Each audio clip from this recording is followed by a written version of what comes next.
Assalamu alaikum everyone.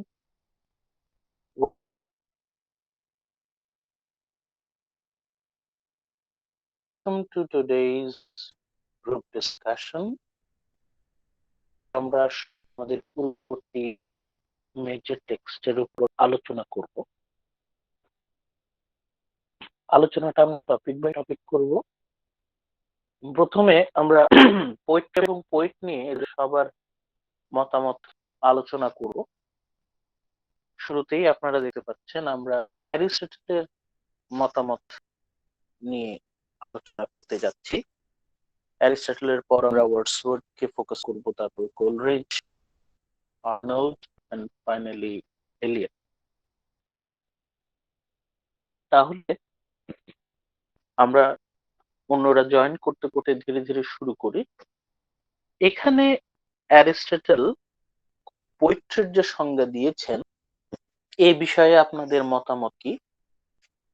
আশা করি আপনারা তো অলরেডি বিষয় আইডিয়া আছে, মিডের আগে পড়াশোনা করেছেন। আপনারা এখন আপনাদের পয়েন্ট অফ ভিউ থেকে সামনে যে স্লাইডটা দেখতে পাচ্ছেন এই স্লাইডটাকে আপনারা একটু এক্সপ্লেইন করার চেষ্টা করবেন। কে শুরু করতে যাচ্ছেন?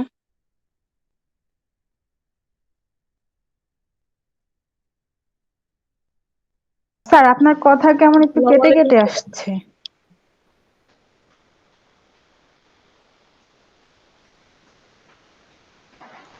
হ্যালো। আচ্ছা, বলছিলাম যে সামনে যে স্লাইডটা আছে স্লাইডটা একটু ব্যাখ্যা করবেন, আলোচনা করবেন, এটা নিয়ে আলোচনা শুরু করেন। যে কেউ শুরু করতে পারেন। জি স্যার, আমি শুরু করছি। Please. What is poetry? A medium of imitation, a form of art that seeks to duplicate or represent life. Can imitate life by representing character, emotion, action, or even everyday objects. Includes tragedy, comedy, epic poetry, dithyrambic, choral poetry, and music. What differentiates this kind of poetry is the nature of their imitation.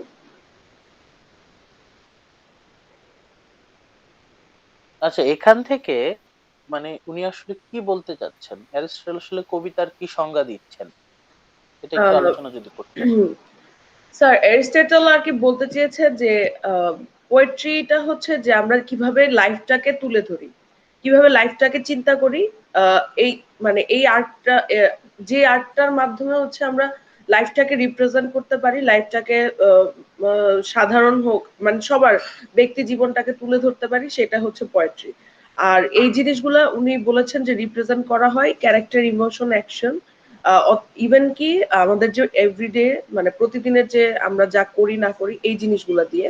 আর এটা কয়েক ধরনের হয়: tragedy, comedy, epic poetry. And মানুষের চিন্তার যে ধরন, এটা হচ্ছে এটার মাধ্যমে একটা পোয়েট্রি থেকে আরেকটা পোয়েট্রি ভিন্ন হয়। তাহলে আমরা যদি একদম সহজ কথায় বলি, একেবারে সিম্পলে বলি, একবারে সিম্পল, তাহলে অ্যারিস্টটল পোয়েট্রির সংজ্ঞা কি দিয়েছেন এক কথায়? এক কথায় স্যার, যে মিডিয়াম অফ ইমিটেশন। মানে কি জীবনের অনুকরণ? পোয়েট্রি মানে হচ্ছে imitation G of sir, life. জীবনের অনুকরণ। আচ্ছা, এটা নিয়ে আপনার আপনার মানে যদি একটু প্রিসাইজ করতে পারতেন, কি কি কিভাবে প্রিসাইজ করা যায়? স্যার, বুঝি নাই কথাটা, আরেকবার একটু বলো। মানে এটা নিয়ে আপনার কোনো অবজেকশন নাই যে উনি বলছেন ক্রিটিসিজম অফ লাইফ, কবিতার উনি একটাই সংজ্ঞা দিয়ে দিচ্ছেন, it is criticism of life. মানে স্যার, এখানে এটার সম্বন্ধে আসলে অবজেকশন বলতে মানে আমার যেটা মনে হয় যে উনি যেটা বলেছেন এটা ঠিক। কারণ হচ্ছে যে আহ, আমরা কবিতাগুলো যখন মানে পড়া হয় দেখলে, স্পেশালি মানে যখন আমরা পড়ি তখন দেখলে বোঝা যায় যে এই জিনিসগুলাতে কিভাবে মানে উঠে এসেছে বিষয়গুলা। যেমন দ্য রেপ অফ লক, এই কবিতাগুলা যখন মানে আমরা পড়েছি তখন আসলে স্যার মনে হয়েছে যে এটাই মনে হয়, মানে এরকমই মনে হয় কবিতা হওয়া উচিত, আমি স্পেশালি যখন ওটা পড়েছি। কিন্তু এরপরে যেগুলা মানে ট্র্যাজেডি বা কমেডি এপিক পোয়েট্রি এগুলাতে যখন আসি তখন মনে হয়েছে যে আসলে স্পেশালি এই কোর্সে এরিস্টটলের যে ব্যাখ্যাটা ছিল যে মিডিয়াম অফ ইমিটেশন আসলে ওইটাই, কারণ রাইটাররা হচ্ছে আহ, আমাদের কাছে সবার যে একটা চিত্র বা ছবি ওইটা তুলে ধরতে চায়, এবং কবিতাটা আসলে এইটারই একটা রূপ।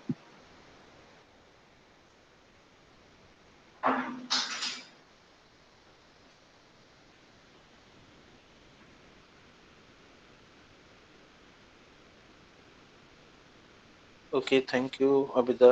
সেবা এই বিষয়ে কিছু বলতে যাচ্ছেন?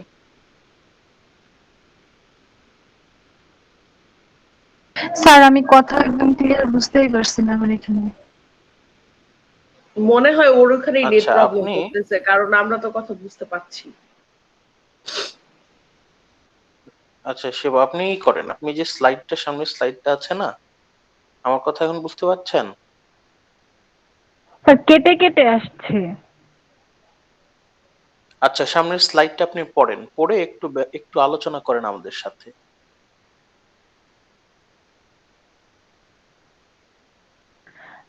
Medium of imitation, a form of art that shakes to duplicate or represent life, can imitate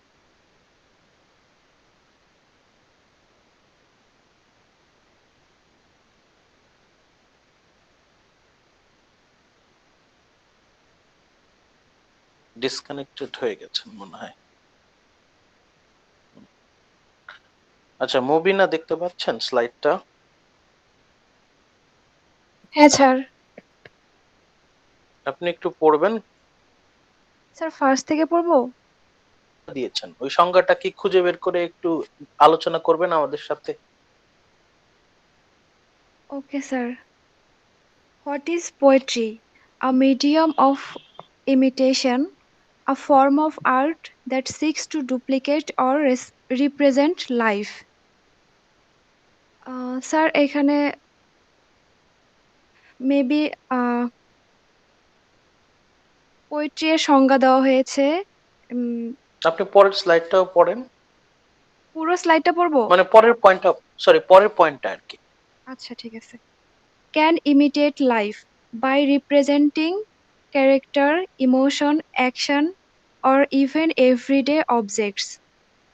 Includes তাহলে উনি কবিতার সংজ্ঞা কিভাবে দিয়েছেন আর কি, এই বিষয়ে আপনার মতামত কি? স্যার এটা তো অ্যারিস্টটলের poetry. According to hmm, Aristotle, poetry should be according to poetry means the imitation of real life, human action, and human life.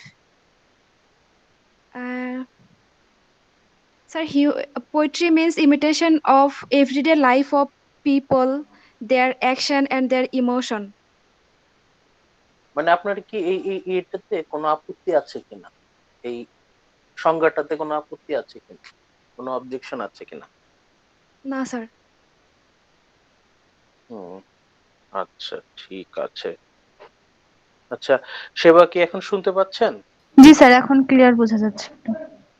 আচ্ছা, এই এই যে উনি বলছেন অ্যারিস্টটল কবিতার যে সংজ্ঞা দিচ্ছেন, এই বিষয়ে আপনার কি কোনো আপত্তি আছে কিনা?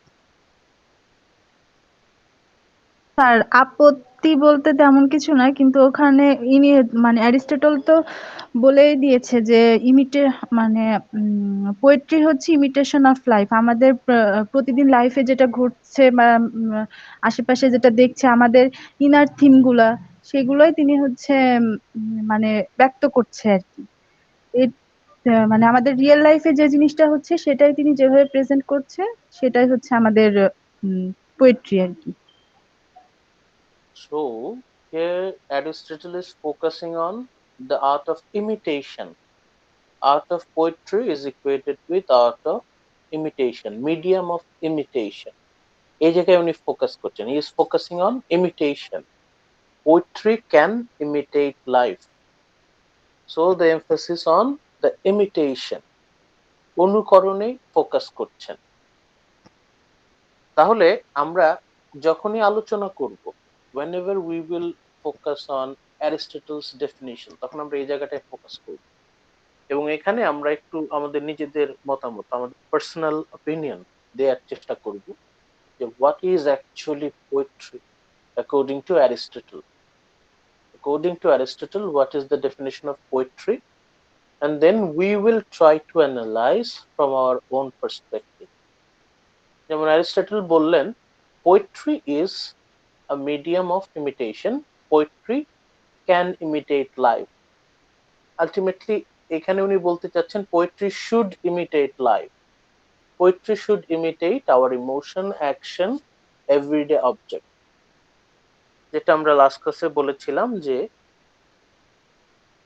আর্ট ফর লাইফ, জীবনের জন্য। ওকে, নাও আমরা চলে যাব ওয়ার্ডসওয়ার্থে দ্য প্রিফেসে। উইলিয়াম ওয়ার্ডসওয়ার্থের প্রিফেস যখন আমরা করেছি তখনও আমরা পোয়েট্রির একটা সংজ্ঞা পেয়েছি।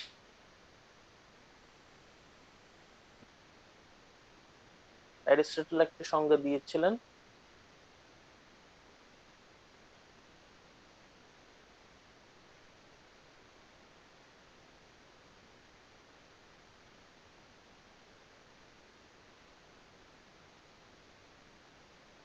আমরা ওই এটা মেবি আছে হচ্ছে লেকচার 9-এ।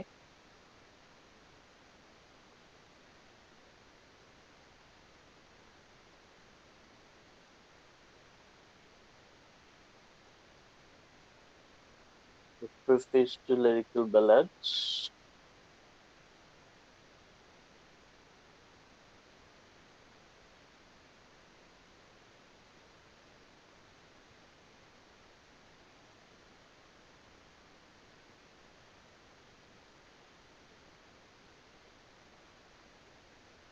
ওকে, মাশকুর আছেন? শুনতে পাচ্ছেন আমার কথা? Sir. আচ্ছা, এই স্লাইডে, in this slide there is Wordsworth's definition of poetry. Would you please discuss with us about that? Um, sir, so Wordsworth, as he describes, as he defines poetry, is that poetry is the spontaneous overflow of powerful feelings. It takes its origins from emotion recollected in tranquility. So I guess what Wordsworth intends to say here is that poetry is not like prose. I mean, prose can be deliberately produced and thought out well before it's actually composed. But poetry, it has to be spontaneous. Nobody can decide to write a poem and then write it. Rather, it has to come from within, from it. The origin must be recollected in tranquility. So a person has to be like drowned in emotions before they can even conceive a poem. And although later Wordsworth further described this idea that although poetry has to be spontaneous, the origin of poetry has to be spontaneous, but the composition, I mean, when a poet actually writes down a poem, that cannot be spontaneous. That is again, of course, a deliberate process. So This is really a troubling definition for me when we think about it, because spontaneous overflow, okay, spontaneous overflow of powerful feelings, okay, I can understand this part. মানে স্বতঃস্ফূর্ত প্রবাহ, আমাদের Yes. আবেগের স্বতঃস্ফূর্ত প্রবাহ, spontaneous overflow of powerful feelings, এটুকু আমি বুঝতে পারি, I can get that. But in the next part, when he says recollected in tranquility, মানে there should be a time gap. I need to wait because in order to the internal turmoil had to set up. Okay, calm down in tranquility. When I'm settled down, then I will recollect that spontaneous overflow. So is it actually possible? Because first part is somehow contradicts with the second part. প্রথম পার্টটা second পার্টের সাথে contradict করছে। Well, I don't really think it contradicts. I think it kind of completes the idea, because in the first part, poetry is indeed the spontaneous overflow of powerful feelings. But when people are overwhelmed by their own emotions, when a person is overwhelmed by his by their own emotion and feelings, at that moment, that person is bound to be unstable emotionally, because he's overwhelmed with the overflow of feelings. So right away, they can't, I mean, he or she can't really produce anything.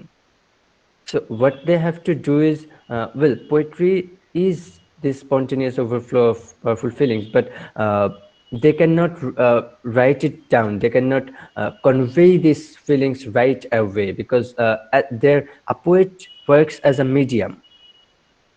So a poet is not actually writing anything deliberately. I mean, he's not, the source of his writing is not a deliberate thought process. Rather, it's spontaneous. So if a poet, if he want to convey this emotion, convey these feelings, they cannot do it right away, because it would be inefficient, because his mind is preoccupied with all these feelings, and So he would. you are proposing that they cannot or they should not. I'm proposing that they cannot. Yeah, Okay, they but they cannot, should. because yeah, they should right away. They should write it down right away. I'd say, but it's not practical, because with an unstable mind, it's not plausible for to. It's not plausible to write down anything.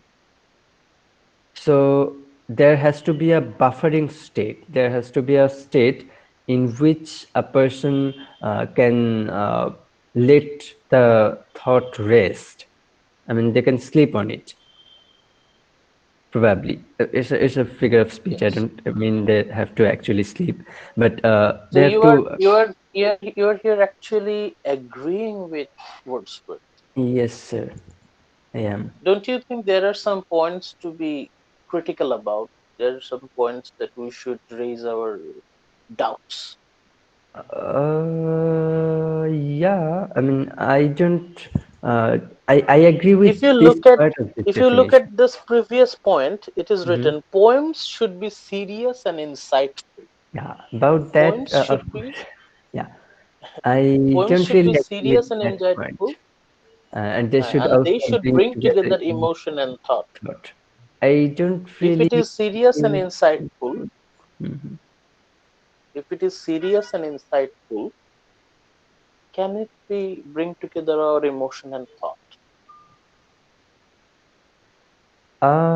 Yes, it can. If it's serious and insightful, it can, of course, bring together emotion and thought. Because I can use Keats's example here. Keats said that truth is beauty, beauty truth, that is all you know on earth and all you need to know. This line is serious and insightful, yet it of course brings together our emotion and thought and both. But thing is, even though I don't really completely agree with this this logic, let's say, because All right. poems should be serious and insightful. I got problems with the word should here. So Okay. yeah, I don't think that there can be anything. I mean, the content of a poem, it cannot be predefined. a poem can be about silly things and beautiful.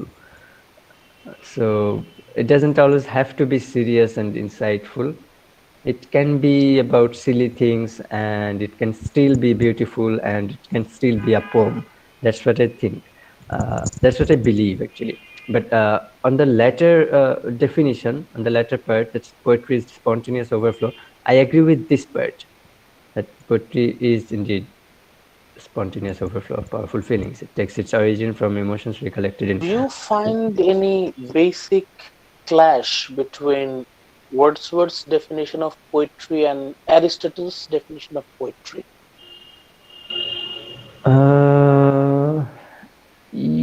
Yeah.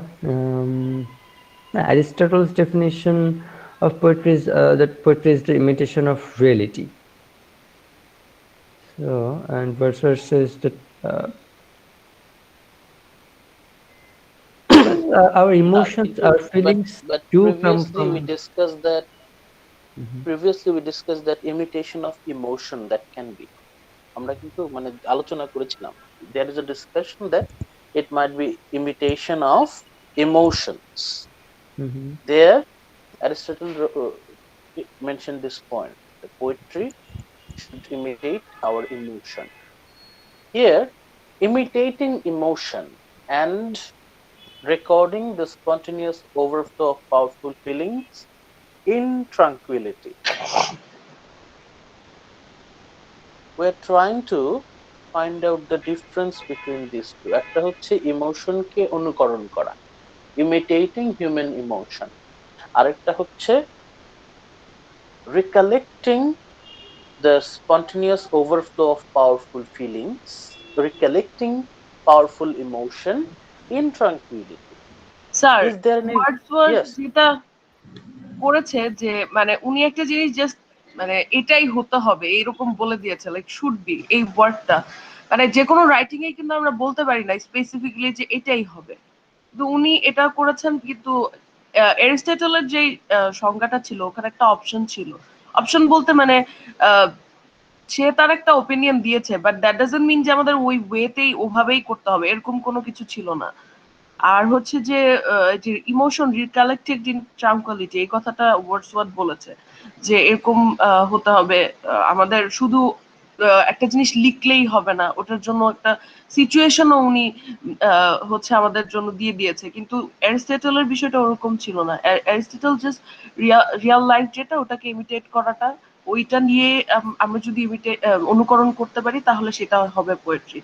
তো এটা একটা মানে I think তাহলে আবিদা এখানে উনি যে কথা বললেন, ওয়ার্ডসওয়ার্থ যে কথাটা বলছেন যে spontaneous overflow of powerful feelings, আপনি বলছেন এটা উনি লিমিটেড করে দিচ্ছেন, তাই তো? জি স্যার, উনি বলতেছে যে যেটা পাওয়ারফুল ফিলিংস ওটা এমনি বের হয়ে আসবে, লাইক বের হয়ে আসবেই ইফ ইট ইজ পাওয়ারফুল, এরকম একটা কথা উনি বলছেন। আর এই যে সিরিয়াস এন্ড ইনসাইটফুল কথাটা উনি শুড বি বলতেছে, তো এটা আসলে সবসময় যে সিরিয়াস হতে হবে এরকম তো না, সবসময় তো পোয়েট্রির ইস্যুটা সিরিয়াস হয় না। আর আমরা যদি এরকম সবসময় সিরিয়াস ইনসাইটফুল পড়তেই থাকি তাহলে কিন্তু একটা মানে ওই জিনিসটার প্রতি একটা লাইক কি বোর্ড হয়ে যাওয়ার একটা বিষয় থাকবে, যে কোনো কমেডি নাই বা কোনো এন্টারটেইনমেন্ট কিছুই নাই, সো একটা গদ বাঁধা নিয়মে চলতেই থাকবে, এরকম একটা বিষয় চলে আসবে। ওয়ার্ডসওয়ার্থ অনেক বেশি ডিপে রেস্ট্রিকশন চলে গিয়েছেন, সেট করে কারণ দিয়েছেন। ইমোশন এন্ড থট যেহেতু উনি এনেছেন, তার মানে ওইটা নিয়ে আমাদের জাস্ট পড়লেই হবে না, ওই জিনিসটাকে আমাদের আবার অ্যানালাইসিস করতে হবে, ক্রিটিক্যালি অ্যানালাইসিস করতে হবে, দেন আমরা বুঝতে পারবো আসলে টপিকটা কি। হুম, ওকে। সো আমি ওই মাশকুরকে যে কোশ্চেনটা করছিলাম, আবিদা, আচ্ছা আমি ধরে নিলাম যে কেউ একজন কবিতা লিখছে, is it possible to record spontaneous overflow of emotion in tranquillity recollected? মানে আমার মানে একদম স্বতঃস্ফূর্ত শক্তিশালী যে আবেগ অনুভূতি, সেটাকে কি আমি পরবর্তীতে রিকালেক্ট করব কিনা, রিকালেক্ট করলে সেটা কি অনেস্ট হয় কিনা, সিনসিয়ার হয় কিনা? About that, sir. Well, it can be sincere, but honesty and sincerity is not same. I don't think it would be honest. This is very hard to discuss. Yes, I mean, I don't think it would be an honest representation of that thought anymore because it we was should spontaneous, but be sincere to ourselves, right? আমরা yes, তো sir. নিজেদের সাথে অন্তত আর কারোর সাথে না হোক, it doesn't matter with anyone else, but we should Yes, sir. be loyal to ourselves. If I betray with myself, then I think this is very, very pathetic. এখন Yes, sir. এই জায়গায় উনি যে কথাটা বলছেন যে spontaneous overflow of powerful feelings and emotions, এটা আমি পরবর্তীতে মাথা ঠান্ডা রেখে আমি রিকালেক্ট করব। এখন আমি যদি একদম মানে if I think about impulsive spontaneous emotions, suppose something is happening, a very overwhelming situation, I am feeling 10 things at a time, আমি 10টা জিনিস ফিল করছি, মানে আমার মধ্যে 10 feelings are working upon me. Then in recollection, when everything is cooled down, calm down, that 10 things, among those 10 things, suppose 8 things will evaporate, only 2 things will remain. Only 2 things will remain. Now if I only record those 2 feelings, and if I what say, if আমি যদি বাকি 8টা বাদ দিয়ে দিই, if I filter the remaining 8 emotions, then would it be a sincere portrayal of our emotion? Maybe I was feeling I was going through some wrong emotions, some false emotions, maybe, but would it be spontaneous? মানে অনেকেই দেখবেন এই জায়গায় এসে objection তুলছে, এই যে spontaneous শব্দটার সাথে recollected in tranquility, spontaneousness and recollected in tranquility, এটা Yes, নিয়ে sir. অনেকের Sir, I mean, yeah, there are there is space to complain about, of course. yes, Yeah. Mhm. এটাই যে আমাদের এই জায়গাটা একটু ফোকাস করবেন, যে এটা হচ্ছে আমাদের লেকচার 9 এর এই 7 নম্বর স্লাইডে। এটা আপনাদের সুবিধার জন্য আমি বলে দিচ্ছি, এটা আপনারা পরে দেখে নেবেন। Yes, sir. Now let's carry on with our Biographia Literaria by Coleridge.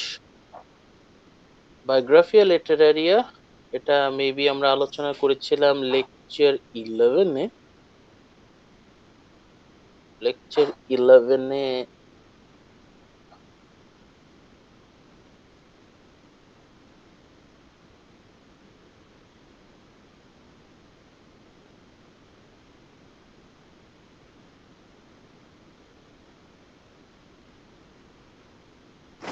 ওকে,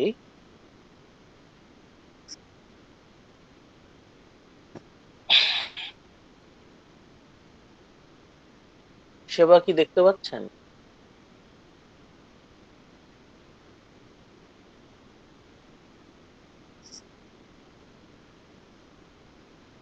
সেবা,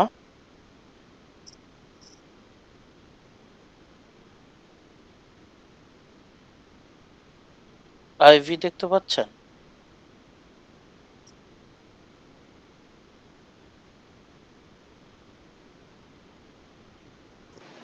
স্যার এটা মনে হয় আরেকটু জুম করলে ভালো হতো। আপনারা এটা আপনারা যদি করেন, আপনাদের স্ক্রিনে যদি আপনারা ওই কি বলে এটাকে 2 আঙ্গুল দিয়ে এরকম পিঞ্চ করেন, তাহলে মনে হয় বড় জি হবে। স্যার, দেখা যাচ্ছে। স্যার আপনার কথা আমি এইমাত্র শুনলাম। আপনারা জুম করতে পারবেন আপনাদের স্ক্রিন।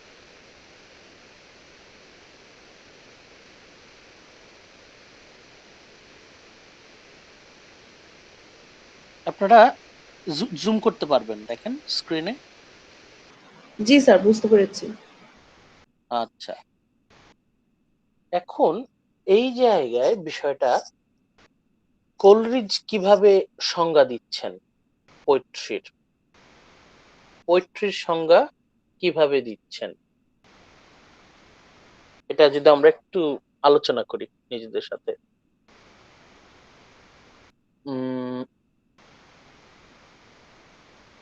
এই যে আমাদের মাঝখানের যে প্যারাগ্রাফটা, ফার্স্ট প্যারাগ্রাফ সেকেন্ড প্যারাগ্রাফটা, এই সেকেন্ড প্যারাগ্রাফের মাঝামাঝি দেখেন লেখা আছে, এটা হচ্ছে আপনার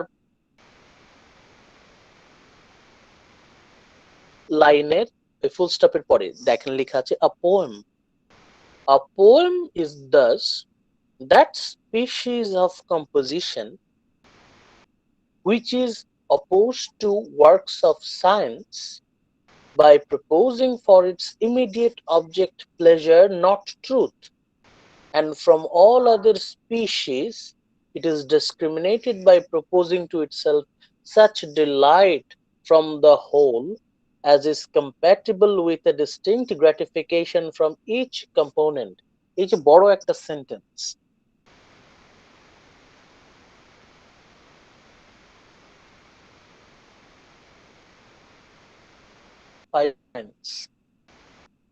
এখন এইটা নিয়ে আমরা এখন একটু কথা বলি যে তাহলে কোলরিজ কবিতার সংজ্ঞা কিভাবে দিতে চাচ্ছেন,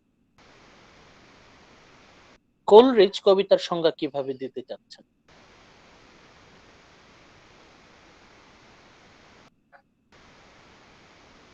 এখন আপনারা ই করেন, ওই সেবা দেখতে পাচ্ছেন,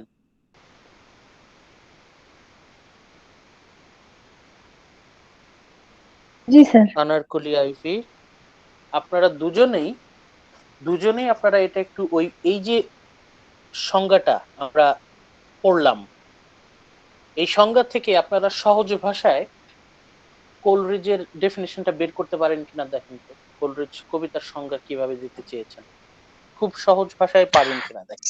স্যার, কবিতার কাজ হচ্ছে আমাদেরকে আনন্দ দেওয়া, to bring very good, pleasure. Very good. Poem হচ্ছে সেই ধরনের স্পেশাল কম্পোজিশন যেটা আমাদেরকে আনন্দ দেবে, নট ট্রুথ, মানে সত্য উপস্থাপন করা কিন্তু কবিতার কাজ না। কবিতার কাজ হলো আনন্দ দেওয়া। আচ্ছা, আহ,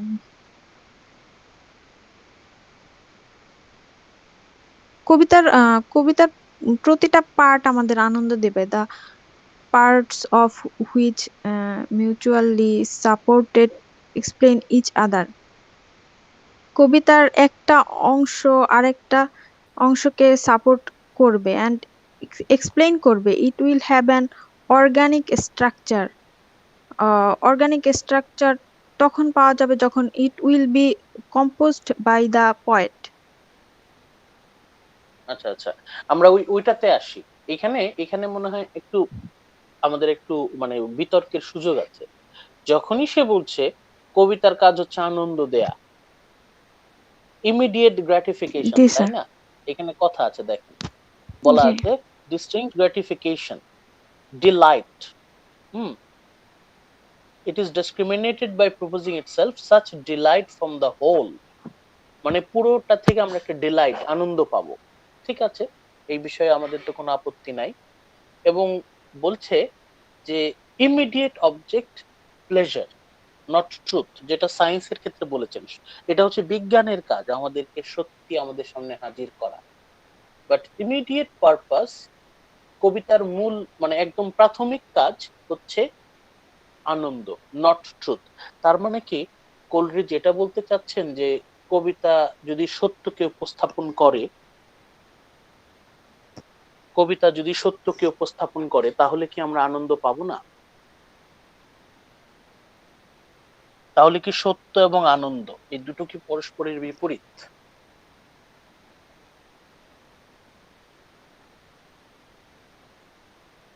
স্যার, আমরা কবি এখানে মনে হয় আপাতত এখানে বোঝাতে চাচ্ছে যে সত্যটাকে যে মানে প্রকাশ করতে হবে এমন কোনো কথা না, মানে এটা যে সত্য হতে হবে এমন কথা না, যে কিন্তু আমাদের কবিতার মাধ্যমে আনন্দ পাওয়াটাই হচ্ছে মূল বিষয়। তার মানে আমরা যদি কাউকে মানে ফেভারিট, লাইক তৃপ্তি থাকতে হবে একটা, এরকম একটা জিনিস। তাহলে কি এখানে ফলস বা লাইয়ের কোনো ব্যাপার আছে? যেমন আমরা যদি কোনো মানে ফ্যাক্টে যদি আনন্দ পাওয়ার কিছু না থাকে, স্যার এটাকে কমপ্লিটলি কি ফলস বলা যাচ্ছে? কারণ অনেক সময় দেখা যায় যে পোয়েটরা অনেক ধরনের মেটাফর ইউজ করে যেগুলো আসলে রিয়েল না। So but the thing is, আমরা যখন পড়ি ওগুলো আমাদের মনের মধ্যে একটা তৃপ্তি নিয়ে আসে, তো এটাকে একবারে ফলস বলা যাচ্ছে না, আমি মনে করি আর কি। আচ্ছা জি স্যার, আচ্ছা আমারও এটা স্যার মনে আচ্ছা হচ্ছে। আচ্ছা আচ্ছা। এখন এখানে আপনারা এই জায়গাটা একটু আরেকটু মাথা ঠান্ডা রেখে ভাবেন সে কি বলছে। বলছে কবিতার মূল কাজ হচ্ছে আমাদেরকে আনন্দ দেয়া, that is our primary focus, to give pleasure, to bring delight, to give gratification. এটা হচ্ছে কবিতার প্রথম কাজ। কবিতা একদম প্রথমত আমাদেরকে কবিতা আনন্দ দেবে, আমাদের মনে আনন্দ নিয়ে আসবে। আর বিজ্ঞানের প্রথম কাজ ছিল, এখানে বলছেন বিজ্ঞানের প্রথম কাজ হচ্ছে সত্য বলা। এখন আমাদের সবার মধ্যে একটা মানে মাঝে মাঝে দেখবেন আমাদের মধ্যে অনেক সময় একটা কথা চলে যে উচিত কথা কেউ সহ্য করতে পারে না, সত্য কথাটা সবার গায়ে লাগে। হ্যাঁ, এখন এই কথাটা সত্য, কিন্তু আপনি সত্য কথাটা কিভাবে বলছেন সেটাও ম্যাটার করে। How are you establishing your truth? তাহলে এখানে কি কলরেজ এটাও বলতে যাচ্ছেন যে আমাদের সবার আগে খেয়াল করতে হবে সত্যটা কিভাবে উপস্থাপন করলে সেটা মানুষকে শান্তি দেবে, আনন্দ দেবে? উনি কি পুরোপুরি সত্যর গুরুত্ব কি মানে বলছেন যে সত্য গুরুত্বপূর্ণ না, নাকি না স্যার, সুন্দরভাবে উনি উপস্থাপন এটা করাটা? বলছেন না মানে যে স্যার সত্যটা সুন্দরভাবে গুরুত্বপূর্ণ না। বুঝাচ্ছে। আবার বলেন। আমি বলবো স্যার। হ্যাঁ, আপনারা সবাই বলেন, এখানে সবারই মতামতের না মানে দরকার আছে। আইভি বলতেছিল তো এর জন্য, মানে হ্যাঁ, উনি আইভিও বলুক, আপনিও বলেন, সমস্যা নেই। এরকম মানে আমার যেটা স্যার মনে হয় উনি এরকম ভাবে সত্যটাকে বলছেন সুন্দর যে সত্যটা ইম্পর্টেন্ট না বা সত্যটাকে আমরা আচ্ছা বাদ দিয়ে দিব। মানে সায়েন্স যেটা করে যে আমাদের প্রমাণ এবং মানে প্রমাণ স্বরূপ একটা জিনিস বলে দেয় যেটা এটাই ঠিক, এটাই আমাদেরকে মানতে হবে। বাট দ্য থিং ইজ পোয়েট্রিতে ওই জিনিসটা যে মানে যেহেতু লিটারেচার ইটস অ্যান আর্ট, তো সত্যটা অবশ্যই আসবে, কিন্তু দ্যাট ডাজন্ট মিন যে ওটা মানে জাস্ট হার্শলি রুডলি এভাবে আসতে হবে। যেভাবে আসলে মানুষের মধ্যে স্যাটিসফ্যাকশনটা আসবে ওটা পড়ার পর, বা যেটাকে বলা হচ্ছে গ্র্যাটিফিকেশন, তো ওই ওই জিনিসটা আপনি আপনি আপনি মানে ক্রিটিসাইজ করলেন যে পোয়েট্রি শুড বি সিরিয়াস। ওইখানে গিয়ে আপনি একটা কথা বলেছিলেন হুম। যে পোয়েট্রি যদি আমরা সবসময় সিরিয়াস তাহলে তো এটা বোরিং হয়ে যাবে, জি স্যার, আমাদের জি ভালো স্যার। লাগবে না। হ্যাঁ, কোনো এখন কিছুই থাকবে না। সেটার সাথে যদি আমরা একটা কানেক্ট করি, দেখেন ওটার সাথে কিন্তু কানেক্ট করার সুযোগ আছে। জি স্যার। এখন ট্রুথটা যদি আমরা এমন ভাবে উপস্থাপন করি যে মানুষের সত্য শুনতে ভালো লাগছে না, হ্যাঁ, সত্যটার রূপটা এমন যে মানুষ সত্য বিমুখ হয়ে যাচ্ছে। এটা স্বাভাবিক যে আমার যেখানে আইভিউ দোষ যেটা আছে বললেন ওই যে জিনিসটা আমার সত্যটাকে কখনোই সুন্দর করে ডিরেক্টলি শুনতে উপস্থাপন ভালো করা। লাগবে না। স্যার সৌন্দর্য আইভিউ যেটা উপস্থাপনের বললেন, মাধ্যমে মানে হ্যাঁ, হ্যাঁ, সুন্দর, through the medium of beauty. সত্যটা যেন সুন্দর হয়। হ্যাঁ সুন্দর হয়। তাহলে তাহলে এইটাই কিন্তু উনার মানে উনি কিন্তু মিন করছেন, যদিও উনার মানে লেখার মধ্যে একটু মানে জিনিসটা ভেগ হয়ে গেছে, যদিও লেখার মধ্যে এটা অনেকটা ঝাপসা হয়ে গেছে, তারপরে আমরা এটা বলতে পারি যে হ্যাঁ, আলটিমেটলি উনার এই পুরো সংজ্ঞা থেকে আমরা বলতে পারি we can state that actually that poetry should present truth in a delightful manner. সত্যকে এমন ভাবে যেন উপস্থাপন করে যেন সেটা আমাদের মনে আনন্দ নিয়ে আসে। এটা একটা আমরা বলতে পারি। কোলরিজ বলছেন। এখন এটা নিয়ে আপনাদের কারো কোনো মানে এটা এটা আপনার কি কোনো কথা আছে কিনা, যেমন বাকিরা কোনো কন্ট্রিবিউশন করবেন কিনা এই জায়গায়? কি বলছে দেখেন, কোলরিজের এই কথাবার্তাগুলো যদি আমরা মোটামুটি অ্যাকুমুলেট করি, একত্রিত করি, if we can accumulate all the things Coleridge stated, তাহলে আমরা কি এটা বলতে পারি কিনা যে poetry should present the truth in a delightful manner so that it brings pleasure to our mind.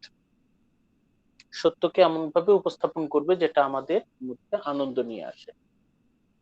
এটাকে আমরা বলতে পারি কিনা?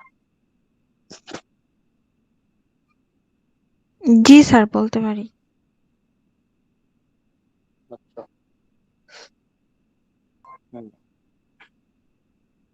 এবার আমরা আসি হচ্ছে কবির সংজ্ঞা। কবির সংজ্ঞাটা দেখেন, এটা একদম লাস্ট প্যারাতে আছে, আপনারা ওই জুম করে দেখতে পারবেন।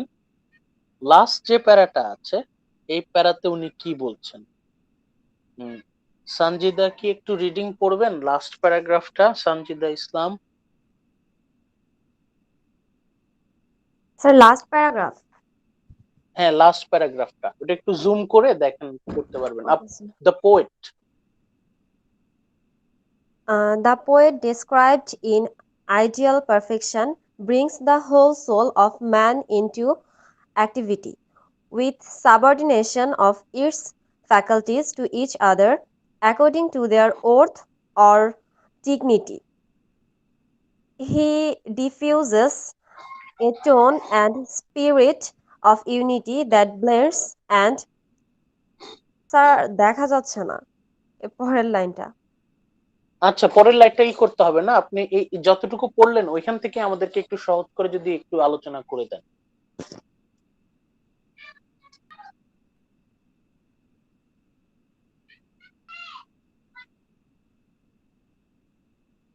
মানে এখানে আমরা এটাকে সহজ করে কি বলতে পারি যে কবি কে, কবির সংজ্ঞা কি? স্যার, কবি হচ্ছেন এমন একজন যে মানুষের সমগ্র সত্তাকে জাগ্রত করতে পারে, তার অ্যাক্টিভেট করতে পারে, যে সবার মনের মাঝের ইমাজিনেটিভ পাওয়ারকে জাগ্রত করতে পারে। কল্পনা শক্তি। হ্যাঁ, এটা আরেকটু সহজ করে বলতে পারবেন কিনা যে এখানে যেটা বলছে brings the whole soul of man into activity.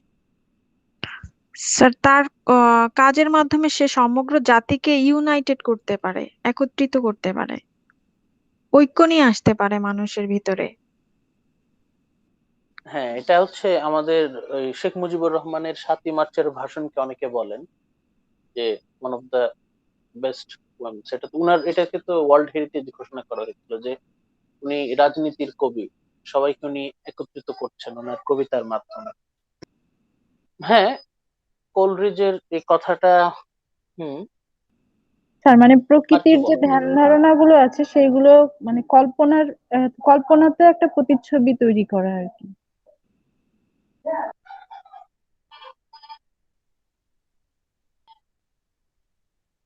এখন লাস্ট লাইনটা যেটা দেখা যাচ্ছিল না, ওটা এখন আমি করে দিচ্ছি যে সিনথেটিক অ্যান্ড ম্যাজিক্যাল পাওয়ার, এক জাদুকরী শক্তি, to which we have exclusively appropriated the name of imagination. তার মানে কবি হচ্ছেন এমন একজন যে মানুষের মধ্যে কল্পনা শক্তির জাগরণ ঘটাতে সক্ষম হবে। মানুষের মধ্যে কল্পনা শক্তি, মানুষ স্বপ্ন দেখতে পারবে, মানুষ কল্পনা করার সক্ষমতা অর্জন করবে। কবি শুধু নিজেই স্বপ্ন দেখতে পারবে এমন, তার মানে এটা হচ্ছে ওই আনন্দ নিয়ে আসার পরের ধাপ। তাহলে কবিতার উদ্দেশ্য কি ছিল? মানুষের মনে আনন্দ দেয়া, ঠিক আছে? কবিতার উদ্দেশ্য ছিল মানুষের মনে আনন্দ দেয়া। ওকে, তাহলে কবির কাজ হচ্ছে কবিতার মাধ্যমে মানুষকে আনন্দ দেয়া। এমন ভাবে কবি সত্যকে উপস্থাপন করবে যাতে মানুষের মনে আনন্দ আসে, এবং মানুষ যখন আনন্দ পাবে তার পরের ধাপটা কি? After getting pleasure, after getting that delight, সেই আনন্দ যখনই আমাদের মনে আসবে তখন আমরা কি করতে পারবো? তখন আমরা স্বপ্ন দেখতে পারবো। স্যার ওটা আমরা কল্পনায় ভাবতে শুরু করবো আর কি। ইমাজিনেশন আমরা সত্যিকার অর্থে তখনই দেখতে পারবো যখন we are delighted, we are pleased.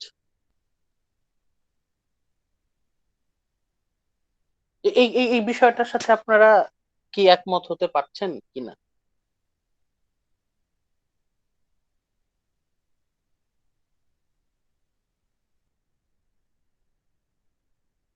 Sanjida Sanjida ইসলাম, আপনি কি এটার সাথে একমত? Yes, sir. একটু বলেন তো নিজের মতো করে, সহজ করে। আপনি বলবেন হচ্ছে কোলরিজ কবিতার সংজ্ঞা কি দিলেন এবং কবির সংজ্ঞা কি দিলেন।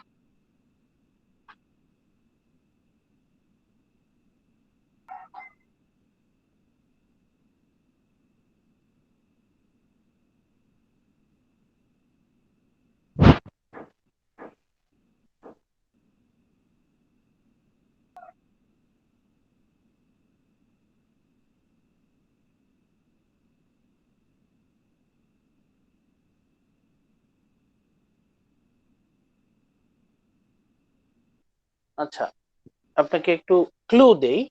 কবিতা, আমরা বলেছি যে কবিতার মূল উদ্দেশ্য হচ্ছে আমাদেরকে আনন্দ দেয়া। বিজ্ঞানের মূল উদ্দেশ্য হচ্ছে আমাদেরকে সত্য জানা, আর কবিতার মূল উদ্দেশ্য হচ্ছে আমাদেরকে আনন্দ দেয়া, এবং আনন্দ দেয়াটা হচ্ছে প্রথম মানে প্রাথমিক উদ্দেশ্য। তারপর যদি সেটা আমাদেরকে সত্য নিয়ে আসতে পারে, কিন্তু সত্যই যে সবসময় প্রকাশ করতে হবে তা না। আনন্দ দেয়াটা হচ্ছে মূল। Giving pleasure, bringing delight, this is the main concern. মানুষকে আনন্দ দিতে হবে, মানুষের মনে আনন্দ নিয়ে আসতে হবে। এখন আমরা এটা নিয়ে একটু মানে ক্রিটিসাইজ করি যে যদি আমরা কাউকে মিথ্যা বলে কারো মনে আনন্দ নিয়ে আসতে পারি, মিথ্যা বলে যদি আমরা কারো মনে আনন্দ বই আনতে পারি, তাহলে এই জায়গায় নিলাম যে কবিতা আমাদেরকে কোনো সত্য উপস্থাপন করবে না।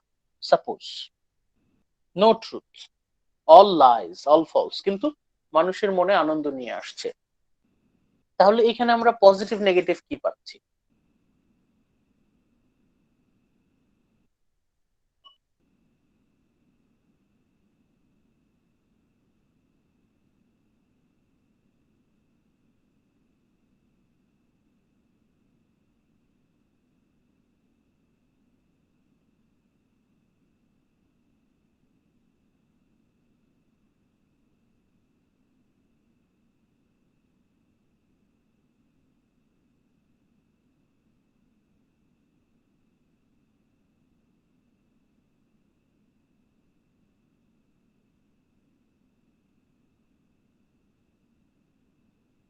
একটু আমরা চেষ্টা করি আমাদের পয়েন্ট অফ ভিউ থেকে এগুলোকে একটু এক্সপ্লোর করতে।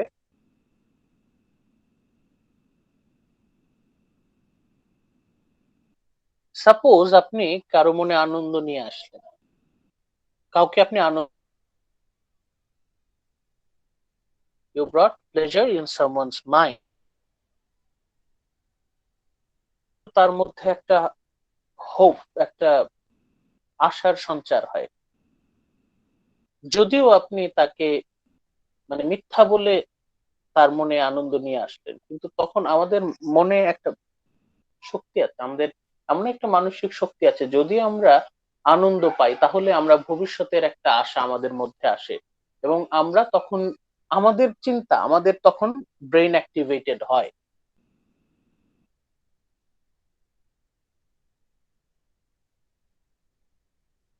যখন মানুষের মনে পজিটিভ কোনো পরিবর্তন নিয়ে আসতে পারি, মানুষের মনে যখন আমরা ডিলাইট আনতে পারি, তখন সে নিজেই নিজেই সেই সত্যকে খুঁজে বের করতে উদ্যোগী হয়। তার সে ইফোর্টটা সে নিজের থেকেই তখন আরেকটু জানার চেষ্টা করবে, আরেকটু বোঝার চেষ্টা করবে। তখন যদি সে জানতে পারে যে মিথ্যা কোনো কিছু তাকে আনন্দ দিয়েছে, তখন সে যদি শক্ত মনের মানুষ হয় তাহলে সে ওভারকাম করতে পারবে। আর যদি সে শক্ত মানসিকতা না হয়, সেক্ষেত্রে মেবি সে আবার ডিপ্রেসড হয়ে যাবে। এটা যেটা হয় আর কি।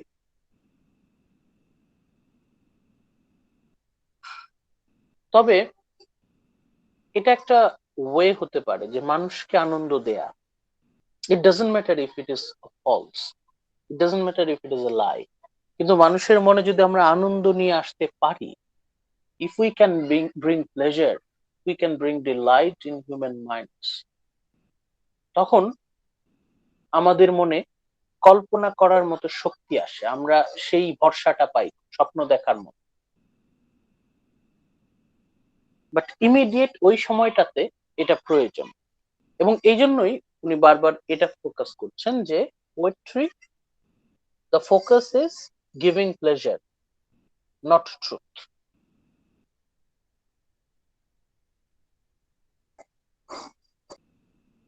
তাহলে আপনারা এই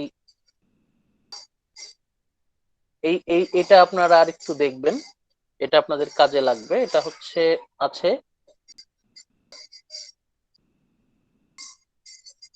এটা কোন লেকচারে ছিল?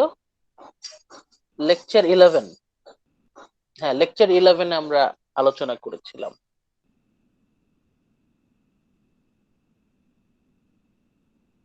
এখন আমরা এই স্টাডি অফ পোয়েট্রিতে আসি।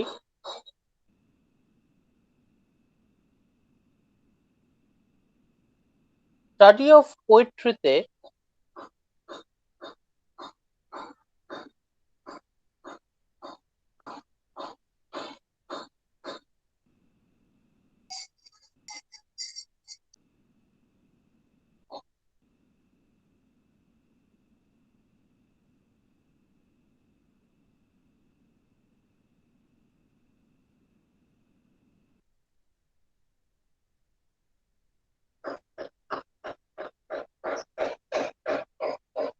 আপনারা স্লাইডটা আশা করি, হ্যান্ডআউটটা আশা করি দেখতে পাচ্ছেন। এই হ্যান্ডআউটে দেখেন এই মাঝের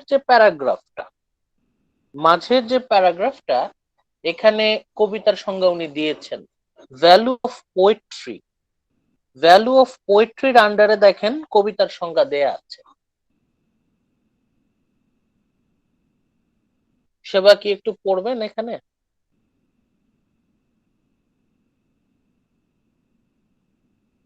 জি sir. Sir the value of poetry এটা? জি জি, এখানে আন্ডারলাইন করা অংশগুলো পড়েন শুধু। The future of poetry, says Arnold, is immense because sir এগুলো পড়বো না কি বুঝি নাই। আপনি আন্ডারলাইন করা দেখেন নিচে একটা underline, but poetry is man's immortal position, এখানে দেখেন। Okay sir.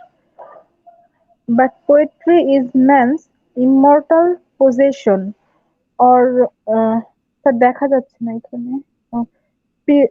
আপনি একটু জুম ইন করেন, দেখতে পারবেন। জি sir.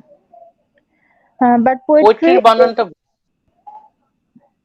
the poetry is man's immortal possession, or perennial source of joy, comfort, and inspiration. The breadth and finer spirit of all knowledge.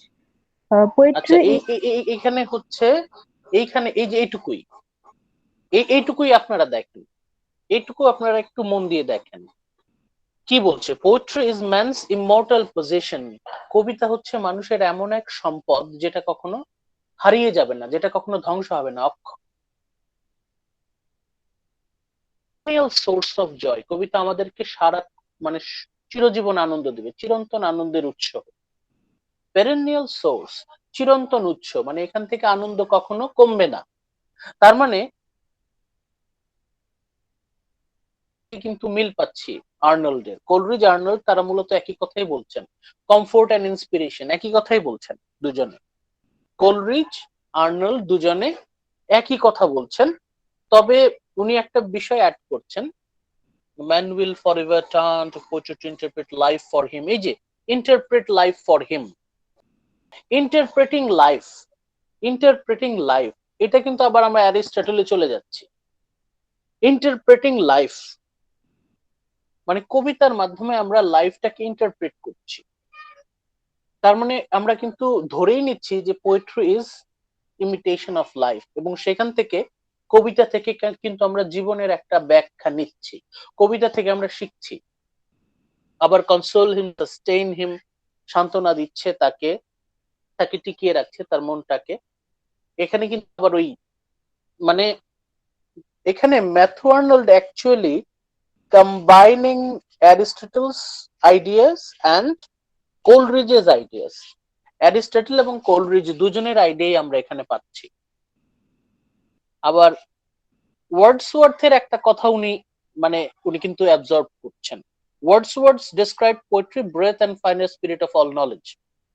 তার মানে আমরা একটা জিনিস কিন্তু লক্ষ্য করেন, এই যে প্যারাগ্রাফটা, এই প্যারাগ্রাফটা ইন্ডিকেট করছে যে Matthew Arnold is actually synthesising the knowledge of Aristotle, Wordsworth and Coleridge. এই তিনজনকে উনি কিন্তু সিনথেসাইজ করছেন, একসাথে মেশাচ্ছেন, তাই না সেবা? দেখেন স্যার। এই কয়েকটা লাইন, এই কয়েকটা লাইনে আমরা বলতে পারি যে Matthew Arnold is actually synthesising, he is actually combining the knowledge of Aristotle, Wordsworth and Coleridge. তাই কি আমরা বলতে পারি?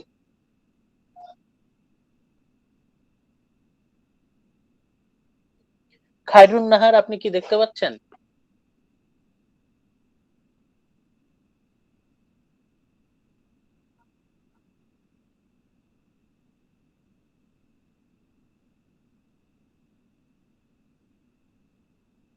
স্যার কম্বাইন করছে কার কার? অ্যারিস্টটল, কোলরিজ আর স্যার কার কথা? দেখেন এখানে লেখা আছে যে Wordsworth describe poetry as breath and finer spirit of all knowledge. Wordsworth কবিতাকে যখন ব্যাখ্যা করছিলেন তখন তিনি এটা নিয়ে এসেছিলেন, breath and finer spirit of all knowledge. Matthew Arnold যেটা করছেন, ওয়ার্ডসওয়ার্থের সংজ্ঞা, কোলরিজের সংজ্ঞা এবং অ্যারিস্টটলের সংজ্ঞা, এই তিনটা সংজ্ঞাকে উনি কম্বাইন করে একটা কবিতার সংজ্ঞা দিতে চাচ্ছেন। কবিতার সংজ্ঞা তাহলে আমরা এখান থেকে কি পাচ্ছি? It is actually a complex definition, বললাম যেটা যে synthesis of Aristotle, Wordsworth and Coleridge. Poetry is man's immortal comfort and inspiration. চিরন্তন উৎস, কবিতা চিরন্তন উৎস। কিসের চিরন্তন উৎস? জয়, আনন্দ, কমফোর্ট অ্যান্ড ইন্সপিরেশন। আনন্দ, কমফোর্ট, কমফোর্টের বাংলা হচ্ছে, একটা হচ্ছে আরাম, আর একটা হচ্ছে সান্ত্বনা, কনসোলেশন। কমফোর্ট শব্দটা অনেক সময় কনসোলেশন হিসেবেও ব্যবহার হয়।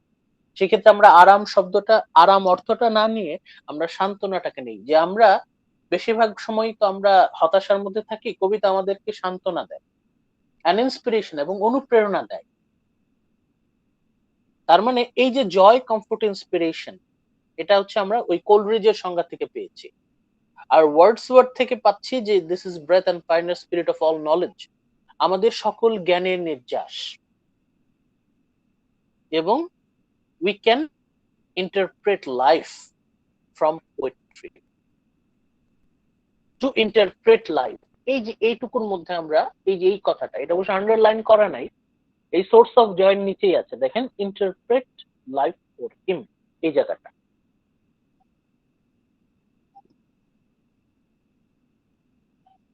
মাশকুর কিছু কমেন্ট করবেন এখানে? Well, I find it to be quite legit, sir. And I agree So with Matt Turner's analysis. Matthew Arnold কি এখানে মানে is he giving some his own original ideas, or he is just synthesizing? He is synthesizing, but by synthesizing the previous ideas, what he is proposing, it is quite new, I'd say. I mean, there is nothing আচ্ছা, completely new in. এখানে আমরা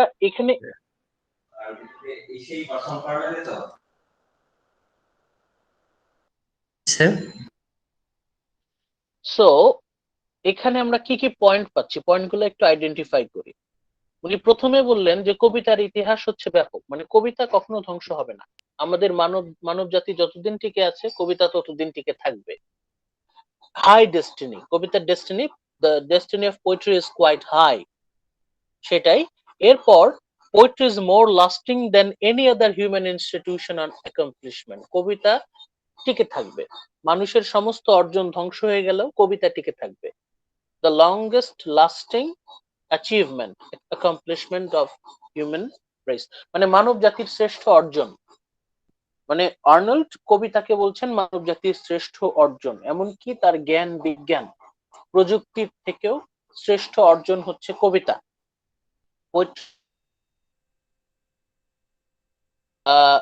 ধর্ম ব্যর্থ হয়ে যেতে পারে, দর্শন, তারপর বিজ্ঞান প্রযুক্তি একসময় থেমে যেতে পারে, ধ্বংস হয়ে যেতে পারে, পোয়েট্রি হচ্ছে সবসময় টিকে থাকবে, ইমমর্টাল পজিশন। কবিতা কখনো হারিয়ে যাবে না, কবিতা চিরন্তন আনন্দের উৎস, চিরন্তন সান্ত্বনা, চিরন্তন অনুপ্রেরণার উৎস। Man will forever turn to poetry to interpret life from him, তাহলে কবিতা আমাদেরকে জীবন সম্পর্কে জানতে সাহায্য করবে। Poetry will help us to interpret life, জীবন সম্পর্কে আমরা আরো জানতে পারবো, আমাদেরকে সান্ত্বনা দেবে, আমাদেরকে টিকিয়ে রাখবে। ওয়ার্ডসওয়ার্থ পোয়েট্রি সম্পর্কে যেটা বলেছেন উনি সেটা এগ্রি করছেন। Poetry is breath and finer spirit of all knowledge, knowledge যত জ্ঞান আছে সব জ্ঞানের নির্যাস হচ্ছে কবিতা। এবং কবিতাকে উনি বলছেন সুপেরিয়র টু হিস্টোরি, ইতিহাসের থেকেও গুরুত্বপূর্ণ, দর্শনের থেকেও গুরুত্বপূর্ণ, বিজ্ঞান, ইভেন ধর্ম। ইতিহাস, দর্শন, বিজ্ঞান, ধর্ম, এগুলো সবকিছুর থেকে উনি কবিতাকে সুপিরিয়র বলছেন।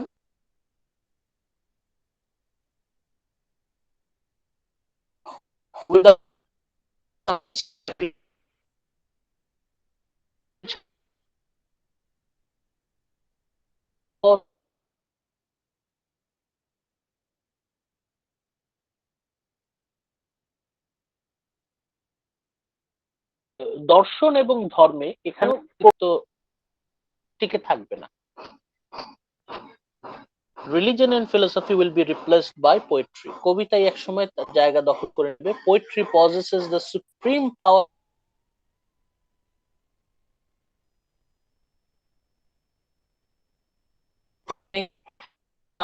elevating man to highest possible,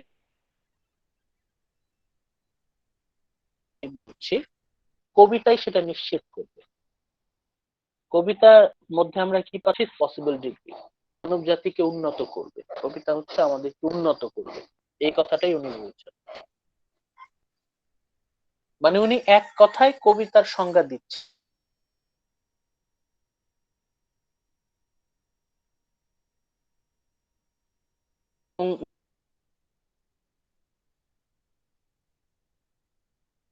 Philips সংজ্ঞাটা উনি সেটাও নিচ্ছেন, পিউরিফাইং অফ উইচ, আমাদের বুদ্ধিমত্তাকে পরিশুদ্ধ, আমাদের যে বুদ্ধিমত্তা সেটাকে বিশুদ্ধ করবে। দিস এনরিচিং অফ মেমোরি, আমাদের যে স্মৃতিটাকে সমৃদ্ধ করবে। Enriching of memory, enabling of judgment and enlarging of conceit, আমরা যাতে আমাদের মূল্যায়ন, জাজ করার ক্ষমতা আমাদেরকে দেবে। enlarging of conceit, the final end is to draw us to a high perfection, আমরা যাতে আরো ভালোভাবে বেঁচে থাকতে পারি সেই পথ দেখাবে হচ্ছে কবিতা। as our degenerate souls made worse by their clay lodging can be capable of, মানে কবিতা আমাদেরকে আরো ভালো মানুষ হিসেবে গড়ে উঠতে পথ দেখাবে, গাইড করবে আমাদের। তার মানে ম্যাথু আর্নল্ড অ্যাকচুয়ালি পূর্ববর্তী কবিদেরকে ওইভাবে অপোজ করছেন না, উনি সবার মানে একলেকটিক ওয়েতে উনি সবার সংজ্ঞা থেকে ভালো ভালো এলিমেন্ট গুলো নিচ্ছেন এবং উনি এই কথাই বলছেন যে কবিতাই পারে আমাদেরকে সঠিক পথে চালাতে। আমরা আরো উন্নত হব, আমরা আরো মন মানসিকতার দিক থেকে আরো উন্নত হব যদি আমরা কবিতার পথে চলতে পারি। Poetry is our guiding stone. কবিতা হচ্ছে আমাদেরকে পথ দেখিয়ে নিয়ে যাচ্ছে। এখন এই বিষয়ে কি আপনাদের কারো কোনো মানে অবজেকশন আছে, কোনো কিছু বলতে চাচ্ছেন কিনা? এখানে অবশ্য কঠিন কথা কিন্তু নয়, সব কিন্তু সহজ কথাই আছে। তাহলে আপনারা এই হ্যান্ডআউটটার এই প্যারাগ্রাফটা আপনারা সাথে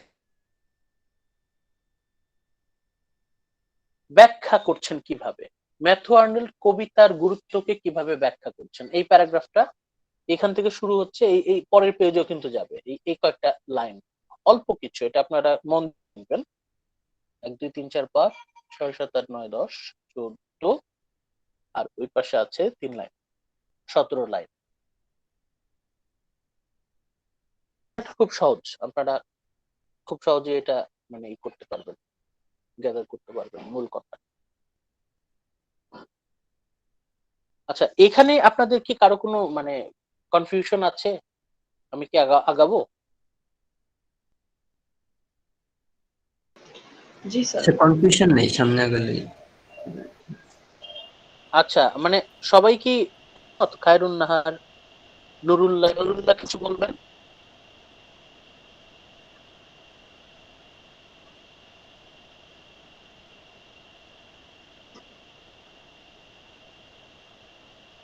তাহলে আমরা আমরা কিন্তু অলরেডি অনেক পথ পাড়ি দিয়ে চলে আসছি। অ্যারিস্টটল, ওয়ার্ডসওয়ার্থ, কোলরিজ, আমরা একে পাড়ি দিলাম, ম্যাথু আর্নল্ডকেও পার করলাম।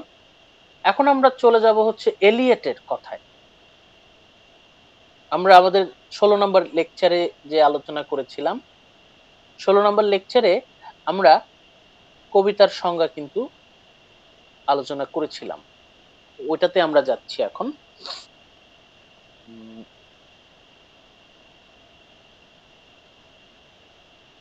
তার ব্যাখ্যা প্লাস অলিভার টার্ল তার যে ইন্টারপ্রিটেশন, সেটা থেকে আমরা একটু বোঝার চেষ্টা করেছি। এই যে এটা হচ্ছে আমাদের 16 নম্বর লেকচারের স্লাইড নাম্বার 5। এখানে উনি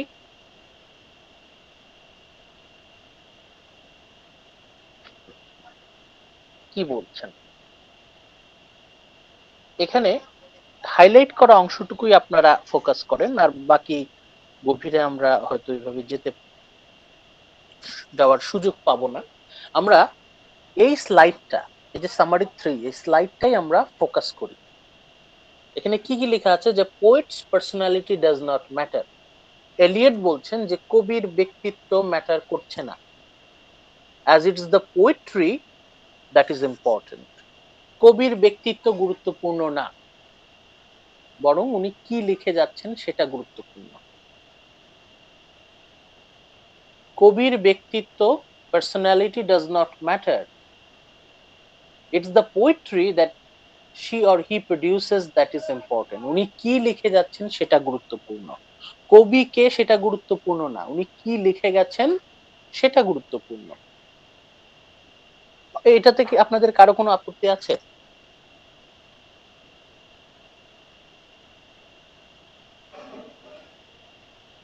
এখানে কি আপনাদের কারো কোনো আপত্তি আছে?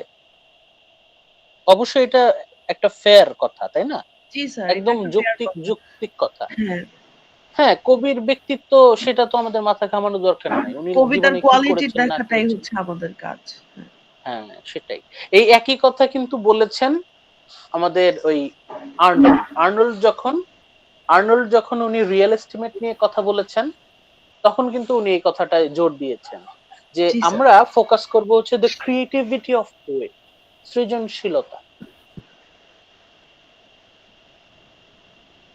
এখন এটার সাথে কি আমরা ওই এর আগে ওই ওয়ার্ডসওয়ার্থের কোনো কানেকশন এনশিওর করতে পারি কিনা? ওয়ার্ডসওয়ার্থ বলেছিলেন যে ওই spontaneous overflow of সেটার সাথেও কি আমরা কানেক্ট করতে পারি না? অবশ্যই উনিও কিন্তু এটার সাথে উনি কিন্তু মানে আমরা কানেক্ট করতে পারি তাকে। ওয়ার্ডসওয়ার্থ তো ফোকাস করছেন হচ্ছে spontaneous overflow of powerful feelings recollected in tranquillity, মানে উনিও কিন্তু হোয়াট ইজ প্রডিউসড ওটাতে গুরুত্ব দিচ্ছেন, কবিতার উপরে গুরুত্ব দিচ্ছেন, মানে কবির উপরে কেউ গুরুত্ব দিচ্ছেন না। অ্যারিস্টটল উনি বলেছেন imitation of life, imitation of emotion. এখানে কবির কথা নাই, এখানে হচ্ছে ইমিটেশনটা কিভাবে করা হচ্ছে সেটা গুরুত্বপূর্ণ। ওয়ার্ডসওয়ার্থ বলছেন যে রিকালেক্টেড ইন ট্রাঙ্কুইলিটি, এখানেও মানে poet's personality does not matter এখানে, কিন্তু কথা হচ্ছে যে এখানে পোয়েটের পার্সোনালিটি অনুযায়ী কিন্তু নির্ভর করবে রিকালেকশনটা কেমন হবে, তাই না? যেহেতু এখানে বলছে যে recollected in tranquillity, spontaneous overflow of powerful feelings,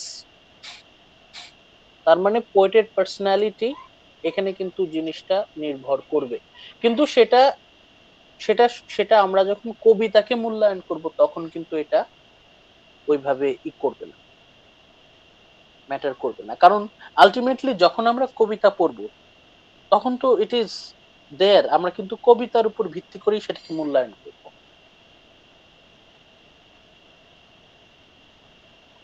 এই জায়গায় এসে মানে এই যে উইলিয়াম ওয়ার্ডসওয়ার্থের সাথে আমরা এলিয়টের একটা ক্ল্যাশ পাই।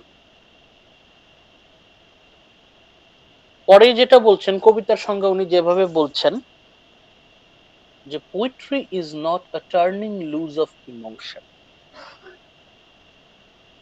কবিতা মানে ইমোশন, আবেগ অনুভূতির লাগাম ছাড়া প্রকাশ না। This is not a turning loose of emotion, but an escape from emotion. Not the expression of personality, but escape from personality. আমরা আমাদের যে ব্যক্তিত্ব থেকে আমরা পালাবো। But of course, only those who have personality and emotion know what it means to want to escape from these things. এই যে highlight করা অংশটুকু, এই হাইলাইট করা অংশটুকু তো আমরা অলরেডি বেশ কয়েকবার আমরা ব্যাখ্যা করেছি।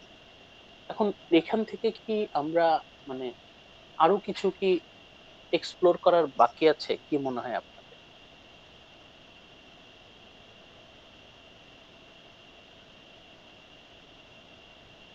এটার সাথে কানেকশন রেখে আমরা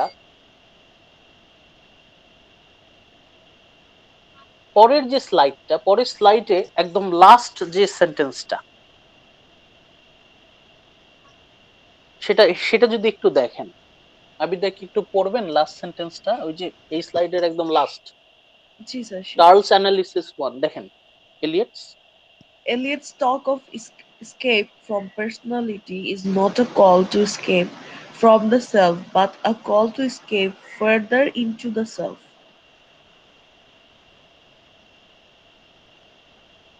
এই কথাটার মানে কি হতে পারে?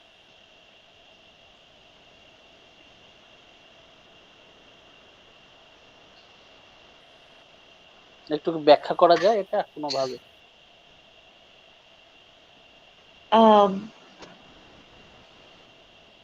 স্যার এটা হচ্ছে এলিয়টস যে এসকেপ ফ্রম পার্সোনালিটি এই কথাটা যে বলেছে, এটার মানে এই না যে নিজের থেকে দূরে সরে যাওয়া বা নিজের যে সত্তাটা ওটাকে বাদ দিয়ে দেওয়া, but a call to escape further into the হ্যাঁ, আপনি ঠিক পথে আছেন, বরং নিজের সত্যিকারের সত্তাকে খুঁজে বের করা। হ্যাঁ, সত্যিকারের যে নিজ যে সত্তাটা ওটাকে খুঁজে বের করা। আমি কে, who am I, my identity, আমার সত্যিকারের পরিচয়টাকে খুঁজে বের করা। এই কি বলছেন? আমরা কি আরেকটু ভেতরে যেতে পারি কিনা? মাসকুর কিছু অ্যাড করবেন? এই জায়গায় দেখেন কি বলছে, escape further into the self, আমরা পালাচ্ছি নিজেদের গভীরে, মানে হচ্ছে আমাদের পার্সোনালিটির অনেকগুলো এমন কি হতে পারে কিনা যে আমরা যেটাকে আমাদের পার্সোনালিটি বলে মনে করি সেটার মধ্যে অনেক ফলস আইডেন্টিটি আছে। Yes, আমরা sir. I কি mean, সেই ফলস personality.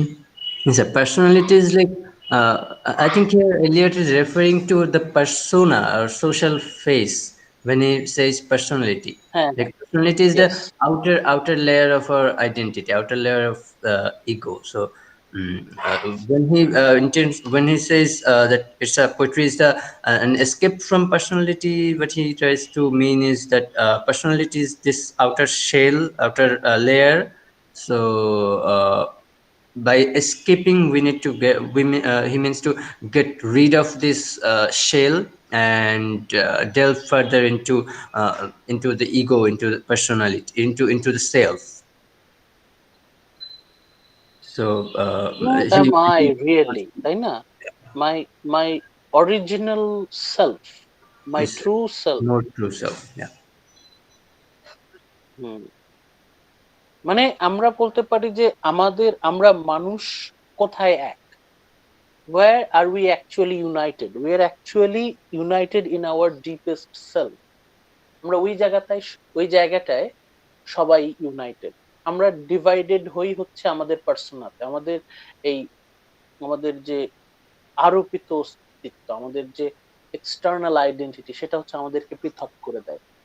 আমাদের যত ধারণা আছে, আমাদের যত কনসেপ্ট আছে, যত এক্সট্রা ফিলোসফিক্যাল থিওরিজ, যত প্রোপাগ্যান্ডা আছে, এগুলো হচ্ছে আমাদেরকে মানুষের থেকে মানুষকে আলাদা করে দেয়। আমরা যদি আমাদের সত্যিকারের সত্তাতে প্রবেশ করতে পারি, তাহলেই আমরা অরিজিনাল যে কোর অফ হিউম্যানিটি, মানবতার যে মূল জায়গা, সেখানে পৌঁছাতে পারি। বহু বছর ধরে এটা যারা মিস্টিক, যারা স্পিরিচুয়ালিটি প্র্যাকটিস করছেন, সবাই এই জায়গাটাই বলছে। একদম শুরু থেকে যদি আমরা বলি, যে একদম ওল্ড রিলিজিয়ন গুলো যেগুলো একদম সেই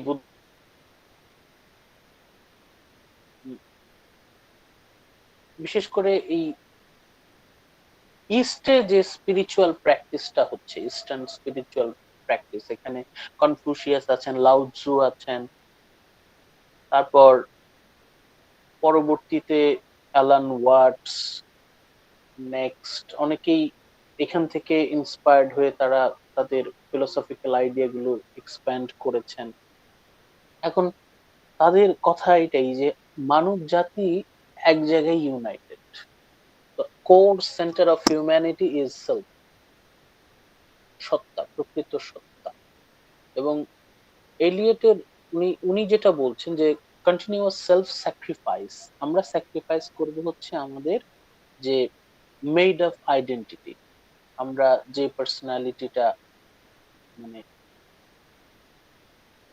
যেই পার্ট, আমরা যে প্লটে অভিনয় করে দেয়, আমরা তো অভিনয় করে যাচ্ছি আমাদের যার যার জায়গা থেকে।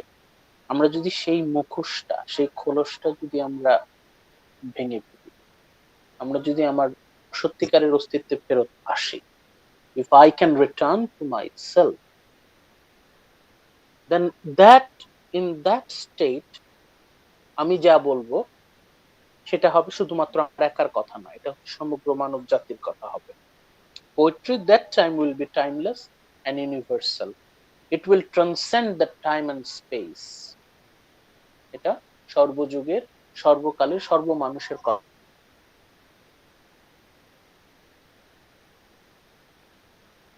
কিভাবে আমরা এখন this is a way to be remembered throughout the time. তবে রিমেম্বার্ড হওয়াটা এখানে বড় কথা না, বড় কথাটা হচ্ছে মানুষকে স্পর্শ করা, যুগে যুগে মানুষের মনকে স্পর্শ করা।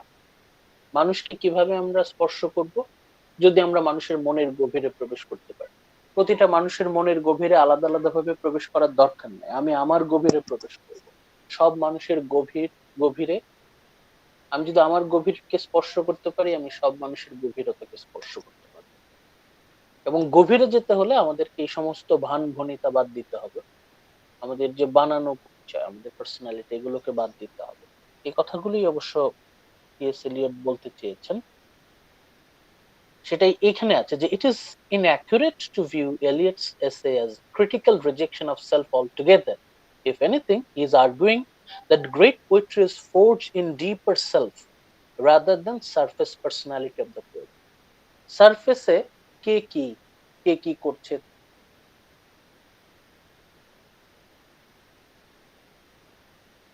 মানে আমরা আমাদের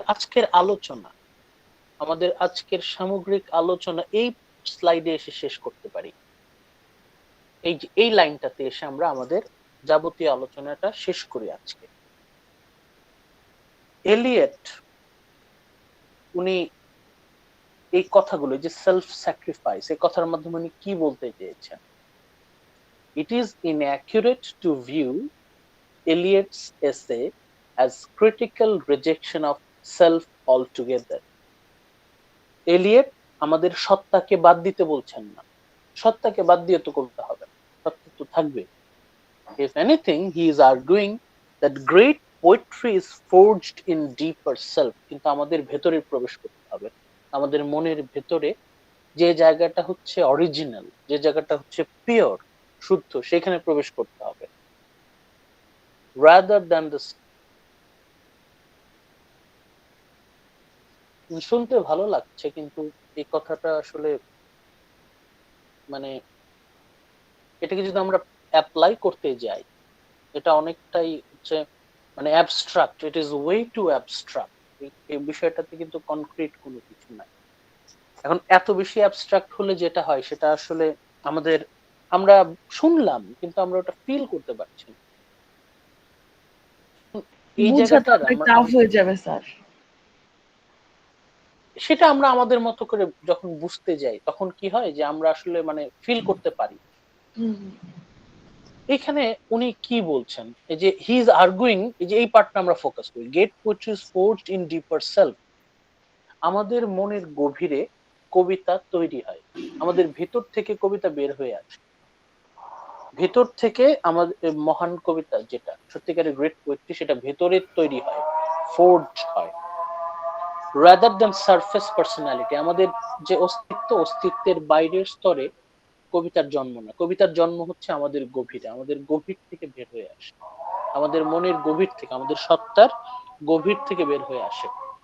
এখন এই গভীরতা, এই বিষয়টা হচ্ছে মানে বিষয়টা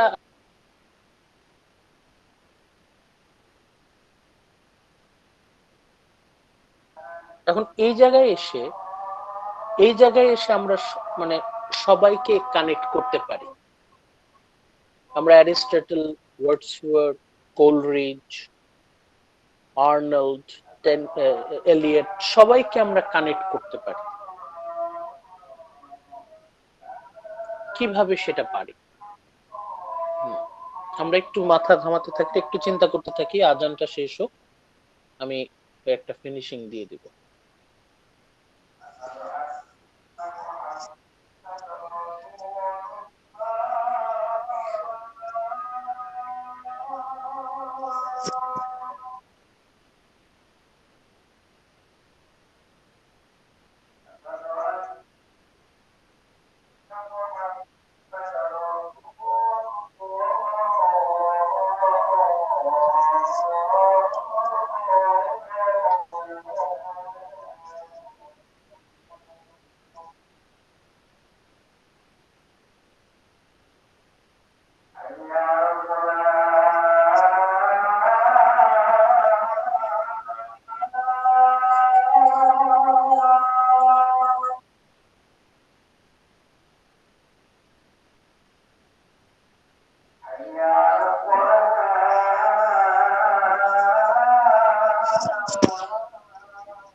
ওকে, let's have a wrap up. আমরা আমাদের আজকের দীর্ঘ আলোচনা আর কি শেষ করে দেবো এই কথাটার মধ্য দিয়ে। আমরা যেটা করব সেটা হচ্ছে সবাইকে কানেক্ট করব। আমাদের আজকের এই যে লম্বা আলোচনার উদ্দেশ্য একটাই ছিল, সেটা হচ্ছে কবিতা সংক্রান্ত, কবিতা এবং কবি সংক্রান্ত এই আইডিয়াটাকে কানেক্ট করা। That was our focus, that was our intention.